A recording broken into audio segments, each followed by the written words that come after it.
Good day, students. How are you? Қайырлы күн, құрметті оқушылар, қалдарыңыз қалай? Бүгін біз Smiles Grade 4 Pupils Book кітабындағы 84 және 85 беттердегі жаттығуларды бірге орындайтын боламыз. Каналыма тіркеліп, видеоны толық көруді ұмытпаңыздар, оқушылар. The first exercise you must do, students, exercise number 5, listen, point and repeat and match. Оқушылар, бірінші біздің орындайтын жаттығуымыз номер 5-ші жаттығу, тыңдап, қайтала дейді және сәйкестендір дейді. Бізде көріп тұрғандарыңыздай жаңа сөздер, яғни тағам түрлеріне қатысты.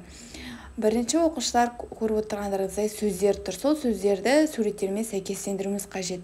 Суреттердегі әріптерді жанына жазуымыз қажет. Бірінші бізде salt and pepper деген. Salt бізде тұз, pepper бұрыш, яғни тұз бен бұрыштың суреті бізде B суретінде берілген. Бірінші B және salt and pepper деп жазған. Екінші бізде cabbage. Cabbage ол бізде оқушылар қырыққабат, яғни капуста.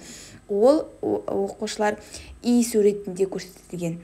Екінің қасына И деп жазамыз. Үшінші бізде pizza. Pizza ол бізде F суретінде.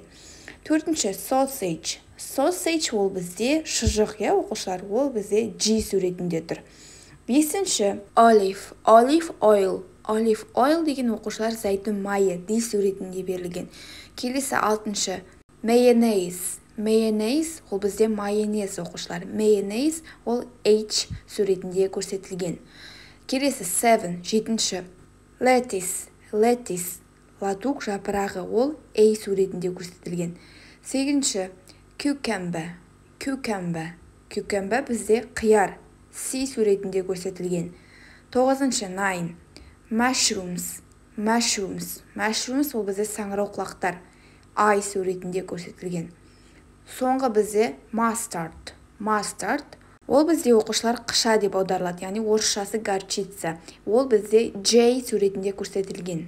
Exercise number 6, thinking cap. You want to make a salad in pairs, decide what to include. Оқушылар, бұл жаттығуда сіздер жазбаша орындамайсыздар, жай ғана екі оқушы сияқты сөйлем құра деген, яғни бірге салат жасаңыздар дейді жүкпен, және де оның ішіне не қосатындарыңызды бірге анықтайсыздар. Мысалға, let's put some tomatoes in our salad. Ер бала айтып тұр, біздің салатымызға аздап қызанақтар қосайық дейді. Yes, sure. Әрине. Why not? Неге қоспасқа? Oh, no дейді. Oh, жоқ. Немесе осылай жауап береді. Let's, мысалға, put some mushrooms деп жауап берсек болады, мысалы, мына қыздың орнына. Ол жай ғана оқушылар ауызша орындалатын тапсырма. Енді оқушылар келесі бетті ашайық. Open your book at page number 85, 85-ші беттегі бірінші бізде study spot берілген, яғни ереже. Бұл бізде оқушылар present continuous, яғни дәл осы шақты көрсетілген сөйлемдер. Ендеше оқиық. Tina and Mary are cooking now деген.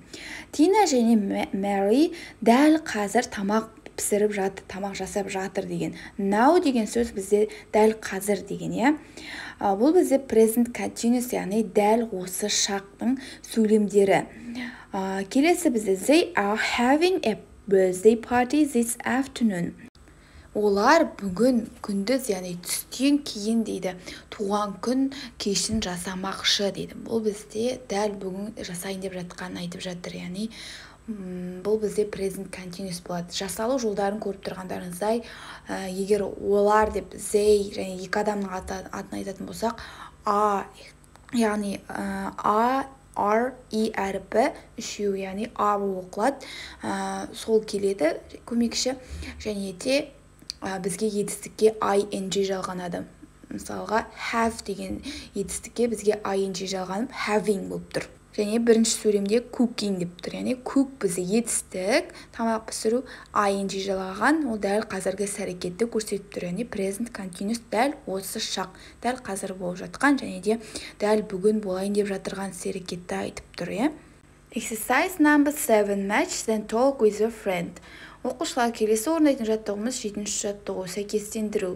Сөйлемдерді көріп тұрғандарыңыздай A, B, C, D, E яғни әріптермен осы сөйлемдердің мағынасы ұқсас сөйлемдерді сәйкестендіруіміз қажет. Бірінші сөйлемде былай деп тұр: wash the dishes, ыдыс аяқтарды жуу. Яғни бұл жерде дейді таңдаған не үшін оқиық. Helping at home makes my mom happy.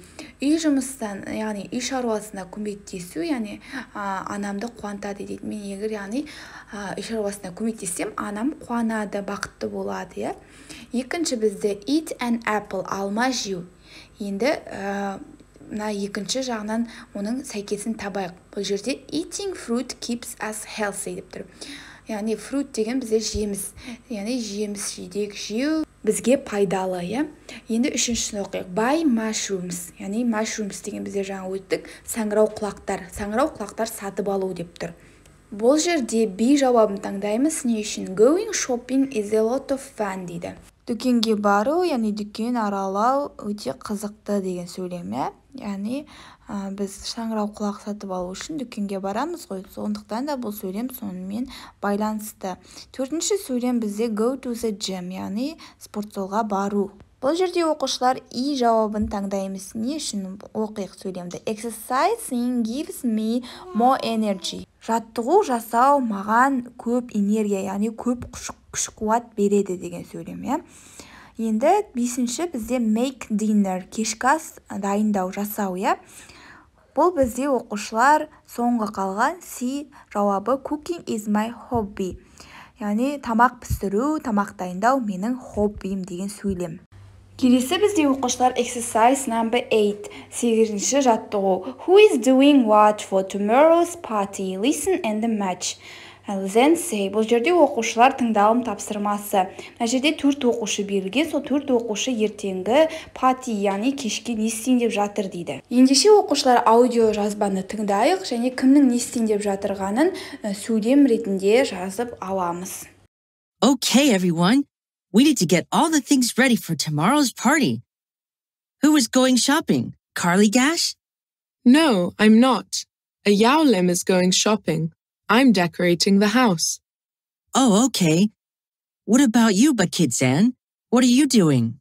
I'm cooking some pasta, and I'm making some sandwiches too. Excellent. Nurzan, what are you doing? I'm bringing some CDs. I'm playing some music, of course. Сонымен оқушылар, бүгінгі біздің сабағымыз аяқталды. Сіздерге түсінікті болды деп ойлаймын. Ұнаса лайк басып, комментария қалдыруды ұмытпаңыздар. Ал 9-шы жаттығу бізде let's play, ойнайық деп тұр. Бұл жай ғана ауызша. Бұл тапсырманы орындамайсыздар. So see you next lesson, peoples. Goodbye.